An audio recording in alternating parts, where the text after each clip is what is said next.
Hi all, well, we're finally here. So I'd like to explain about who I am because I've had a few people message me and they've said they'd like to know, like for me to show my face, explain who I am and get intimate with my audience. So here I am. So I don't like being in front of the camera. So I like doing things behind the camera. So you'll see I've done a few hundred videos along the way with me behind the camera. Of course, my instructional video courses that my students buy, of course, I do intro with myself, and on the outro, I've showed myself. But usually, I don't really like showing myself in front of the camera too much. I'm very confident, outgoing person generally, and so I'm not shy at all. But I'm pretty much camera shy. I'm sure a lot of content creators feel the same way as me when they see themselves on the camera or whatever. But here I am. So I want to be more intimate with you. I want for you to understand who I am, my background and what I'm about. And, so you'll understand what I'm here for, basically. So I'm Jojo Remeny and I'm an actual fashion designer. I'm a bespoke tailor and I'm an educator. And I have online courses as well as in-house courses. I'm very passionate about teaching. I used to be a teacher in schools and for various organisations, and I love teaching, and I love teaching good, correct methods that will help sewers all over the globe. If they've got problems, I'll try and solve their problems for them. And so what my course is all about. So I don't want to get too much into all of my courses because there's quite a few, but I want to be this little segment and this little video is more about me, so you can get to know who I am, and hopefully we'll become good friends. Now, a little bit about me, my background. As I said, I'm Jojo Remeny. So I was born to a Hungarian immigrant who came to England, and hence my surname Remeny is Hungarian. I think it means hope. I think it means hope in English. So that's hopeful. So it means hope. And I was born to an Irish mother from Southern Ireland. So I've got a mixture of Hungarian and Irish blood in me. So I want to talk a little bit about my background because it's actually paved the way for what I'm doing today. And so my mother abandoned me as a baby. So I was brought up in an orphanage run by the Catholic Church. And I was there, I think from the age of 10 months, I think I was, put into some care unit or something. Then I was put into the orphanage. And I think I was there till about, 13 or 14. I think I've got all my files from my social services at home, so I can trace back my times in the care institutions. So I was in the orphanage till I was about 13, but I started to rebel. Anyone that's been institutionalized, they'll tell you I became an anarchist. I became a crazy punk rocker. Anything that was establishment, I was anti-establishment. I was anti-institution, and I think it's just a natural thing when you're a young, full of angst teenager. You do these kind of things. So I was out of control when I was 13. I was arrested by the police. I was suspended from school, I think 3, 4, 5 times in my last year at school. So when I was about 13, 14, I was suspended from school. So they wouldn't have me back at the school. And I started stealing from shops and things like that. So all the big shops I used to steal from. And I was really out of control then, I remember. And I was arrested by the police. And I remember I was in the police cell overnight because the orphanage wouldn't have me back. And I've got a letter from the Archbishop who ran the orphanage, and I've still got the letter actually at home. And it was presented to the court saying about Remeny this, Remeny that. We cannot have him back at the orphanage. He's out of control. The nuns are scared of him. Blah blah blah blah. But it was quite funny, and so I was actually put into like a naughty prison, like for little boys. It's like a remand home. It's like a little borstal, not quite a borstal, but it was like for naughty children. There was a residential school on the property, on the premises, and we couldn't go out. So it was like a little prison, to be quite honest. Very regimented, But I got used to that regimented way of life because being brought up by the nuns in the orphanage was very regimented anyway. So I was there for about 5 months, and then I was made a ward of court. I went back to court, and I was made a ward of court, and then I was part of social services. Then social services took over, and I was put into a normal children's home. And it was really strange. So when I went, the first time I was there, all the social workers were saying, "Oh, hi, my name's Cecile, my name's Mary," and they're giving you a big hug. And I hadn't, that love was absent in my life, even though I had a father who used to come and see me. That love was absent in my life in the orphanage. So they're very cold human beings. They didn't give you any love at all. So it's very strange being embraced and hugged. And so, you can call me by my Christian name. It's really, really strange for me. But anyway, during that time in the care home, I was pretty happy. But then I'm going to be frank with you, I'm explicit with you because this is part of my life. I was abused by a social worker, a female social worker. I think I was about 15, 16, and I was sexually abused. And I don't mind saying that. It's cathartic. This catharsis is good for your soul. So I was abused by my social worker, and I was having like a relationship with her for quite a while. But that's another story, which I will get onto at a later date. I'll do another video about this. But anyway, so then from that home, I went to another home, and then I left care at 18 years of age. So from the age of 10 months of age, I was brought up for 17, God, nearly 18 years, of my life. I was institutionalized, so I was brought up in about 4 institutions. And, how you are in your formative life it molds you into the human being you are in later life. So your formative years actually plays a major part. So of course I've had issues along the way. I've been institutionalized. I'm not going to say I'm wholesome in this. But anyway, so from that, when I was 16, I watched a documentary about Bruce Oldfield. I'm sure some of you may know Bruce Oldfield. He was a fashion designer who still is now, and he made royalty their clothes, their garments. I think he made Princess Diana. Correct me if I'm wrong. I think he made Princess Diana some stuff.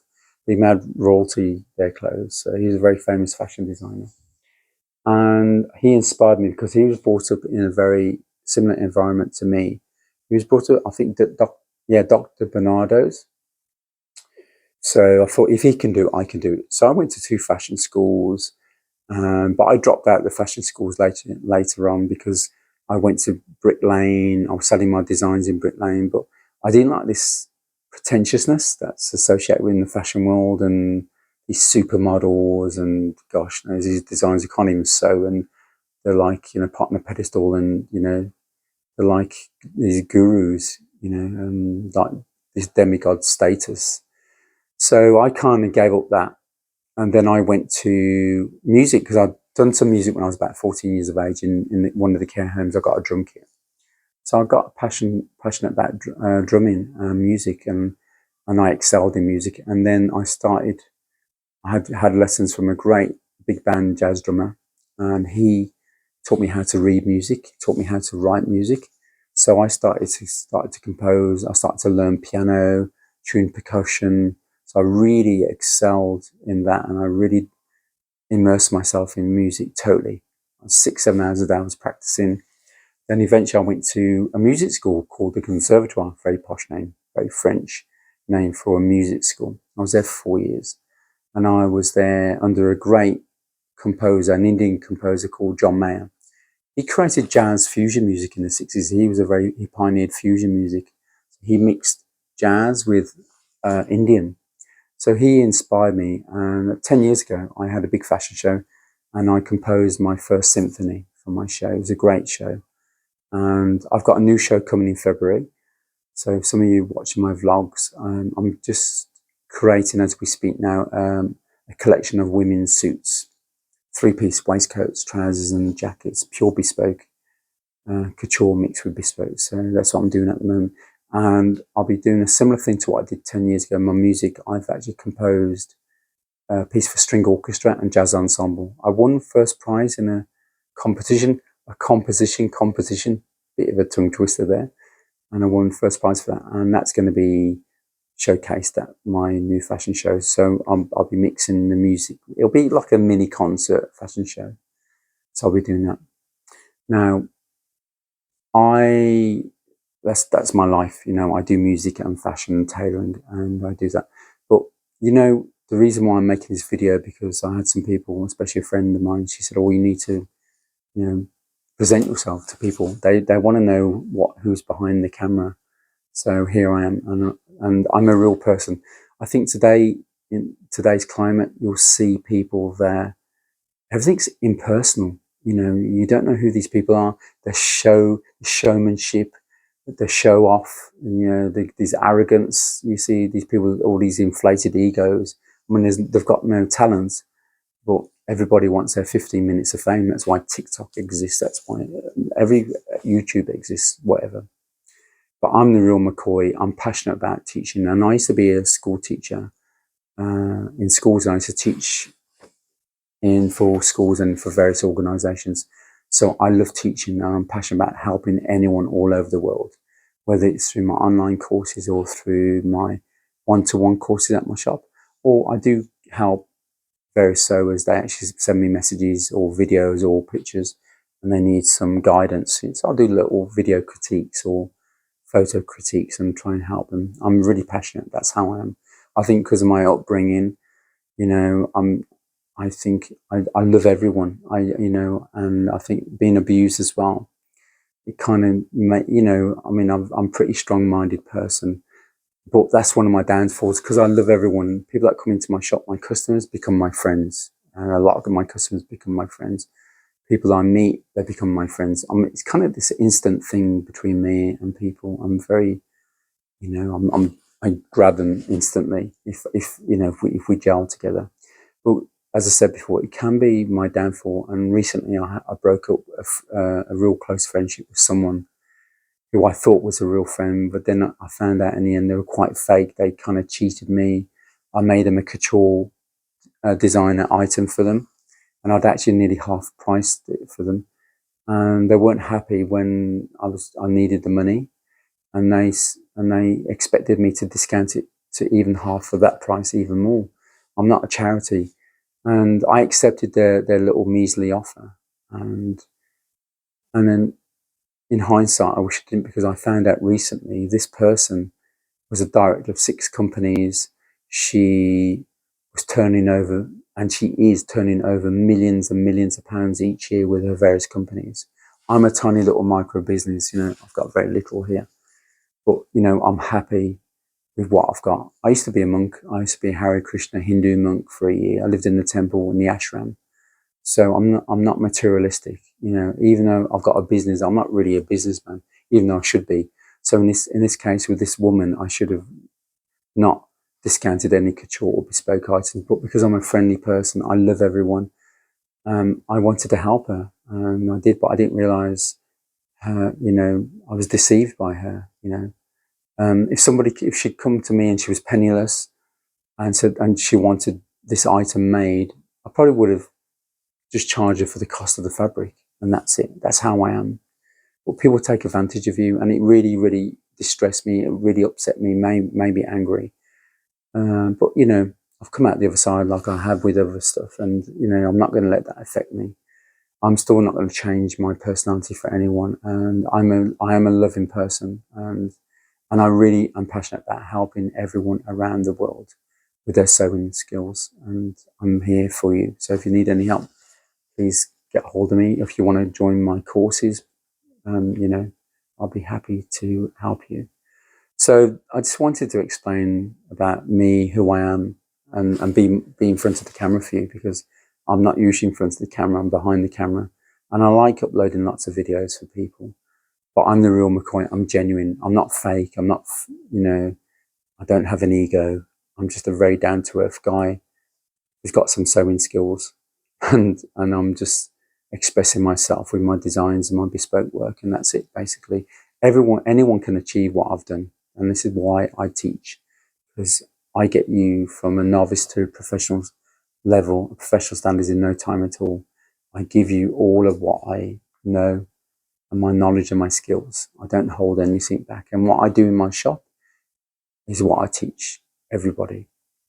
So I hope I haven't bored you too much, everyone, and I hope you join me on this journey of my new show that's coming in February. And I don't use models.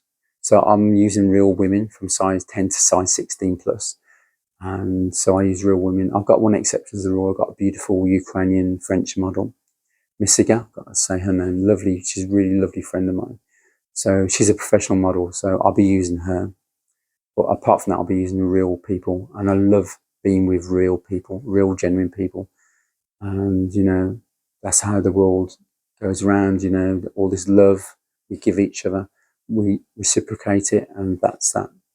So on that note, everyone, I'm glad you joined me, and I look forward to following me on this course and this journey. So thank you very much, and I will see you soon. Thank you.